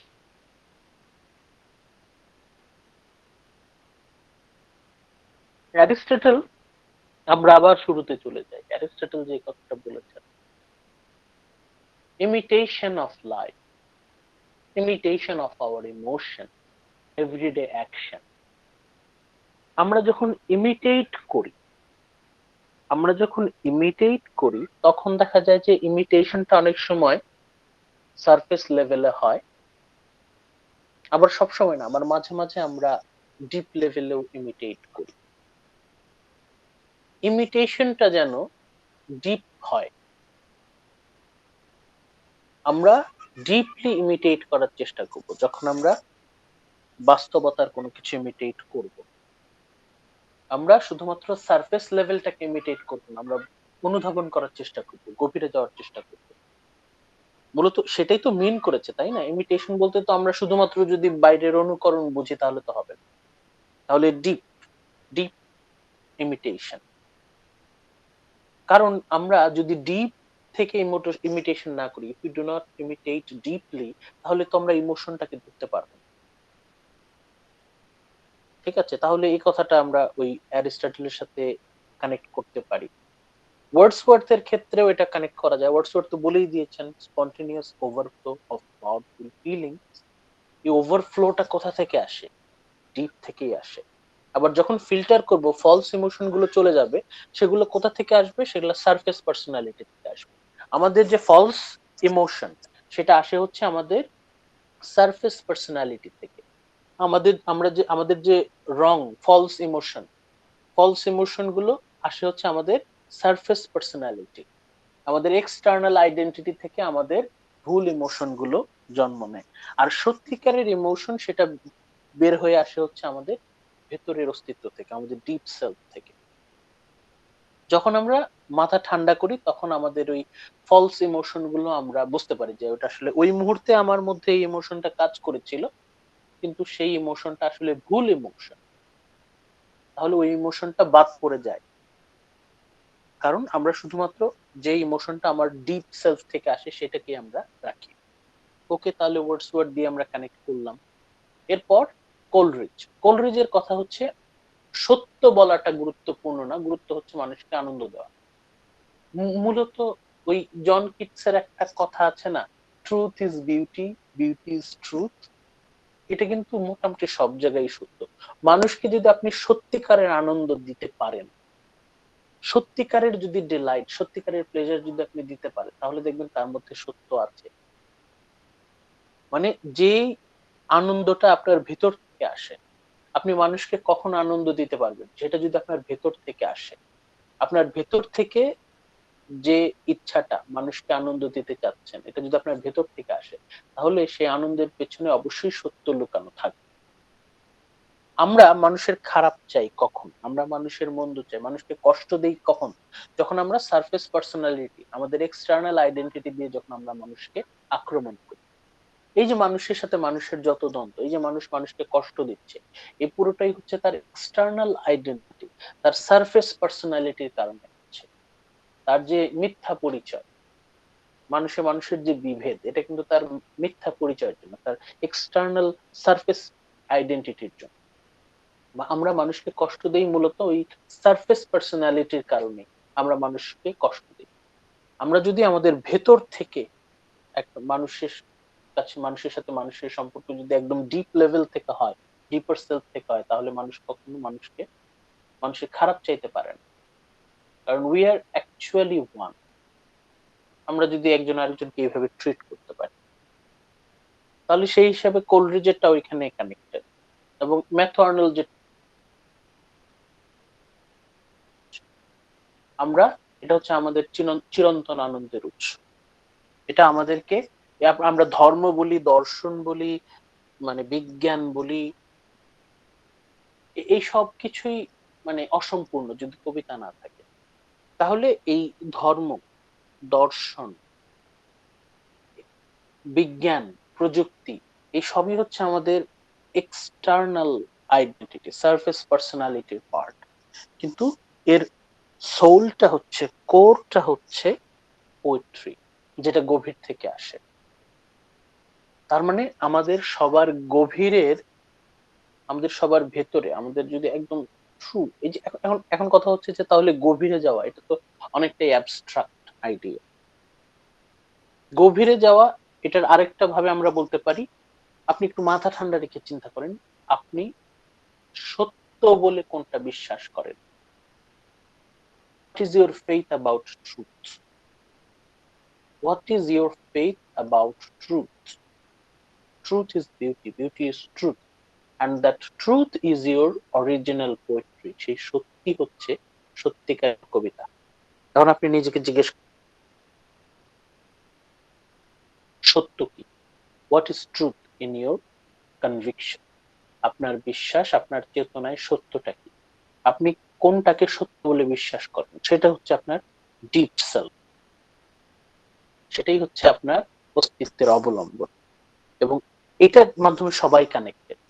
Aristotle, Wordsworth, Coleridge, Arnold, Eliot, এরা সবাই কানেক্টেড। এলিয়ট যে বললেন আমি কে সেটা গুরুত্বপূর্ণ না, মানে আমার এক্সটার্নাল আইডেন্টিটি, আমার সারফেস লেভেল পার্সোনালিটি, এটা গুরুত্বপূর্ণ না। আমার গভীর, মানব জাতির গভীরে আমরা সবাই এক। In our deep belief, deep conviction, আমরা সবাই এক।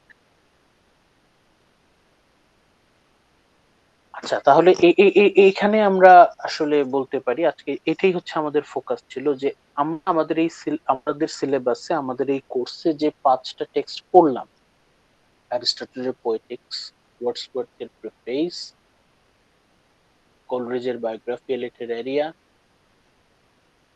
ম্যাথু আর্নল্ডের স্টাডি অফ পোয়েট্রি, টি.এস. এলিয়টের ট্র্যাডিশন এন্ড ইন্ডিভিজুয়াল ট্যালেন্ট, এই সবগুলোর মধ্যে আমরা একটা কানেকশন খুঁজে পাচ্ছি, সেটা হচ্ছে their conception about poetry and poet. যদিও আমরা বলছি, লাস্টে কি আমরা বলেছিলাম না যে এলিয়টের সাথে ওয়ার্ডসওয়ার্থের একটা ক্ল্যাশ, এই ক্ল্যাশটাও হচ্ছে সারফেস লেভেলে, কিন্তু গভীরে গিয়ে দুজন কিন্তু এক। এটা একটা ইন্টারেস্টিং ব্যাপার।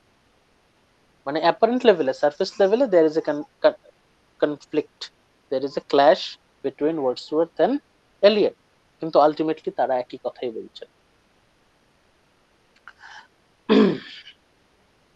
আজকে তাহলে এই পর্যন্তই থাকুক। আজকে বেশ কয়েকজন মোটামুটি ভালো করেছেন, কন্ট্রিবিউট করেছেন, তারা অলরেডি বোনাস মার্ক পেয়ে গেছেন, আমি ইন্ডিভিজুয়ালি তাদেরকে জানিয়ে দেব।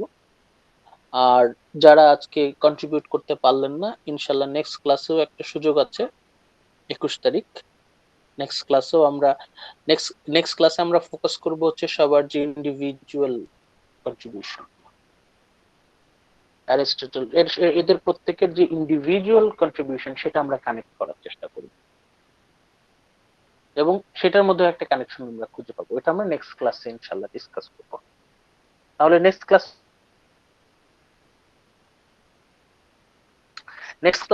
তাহলে আপনারা কি পড়ে আসবেন, আমি আপনাদের ক্লু দিয়ে দিচ্ছি। নেক্সট ক্লাসে আপনারা পড়ে আসবেন হচ্ছে অ্যারিস্টটলের ওই ট্র্যাজেডির বৈশিষ্ট্যগুলো, মানে মূল বৈশিষ্ট্যগুলো একটু আইডিয়া নিয়ে আসবেন। ট্র্যাজেডির মূল বৈশিষ্ট্যগুলো কি কি, ওয়ার্ডসওয়ার্থের ওই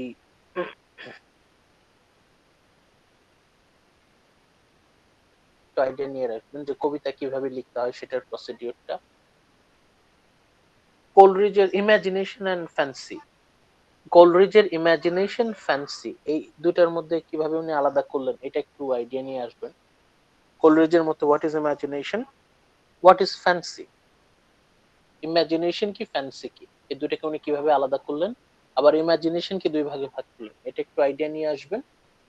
ম্যাথু আর্নল্ডের টাচস্টোন মেথড, এটা একটু আইডিয়া নিয়ে আসবেন, যে কোষ্ঠীপাথর পদ্ধতি, টাচস্টোন মেথড এটা কি, আর শেষে আপনারা ওই এলিয়টের যে ট্র্যাডিশন, ইম্পর্টেন্স অফ ট্র্যাডিশন, এটা নিয়ে একটু আইডিয়া নিয়ে আসবেন। ঠিক আছে, তাহলে নেক্সট ক্লাস ইনশাল্লাহ এই একই টাইমে দেখা হবে 11:30টার দিকে। আপনারা সবাই ভালো থাকেন। Thank you for today's participation. আগামী ক্লাসে আরো বেশি এক্সপেক্ট করব। থ্যাংক ইউ আসসালামু ভেরি আলাইকুম মাচ। স্যার। ওয়ালাইকুম আসসালাম। আসসালামু আলাইকুম। ওয়ালাইকুম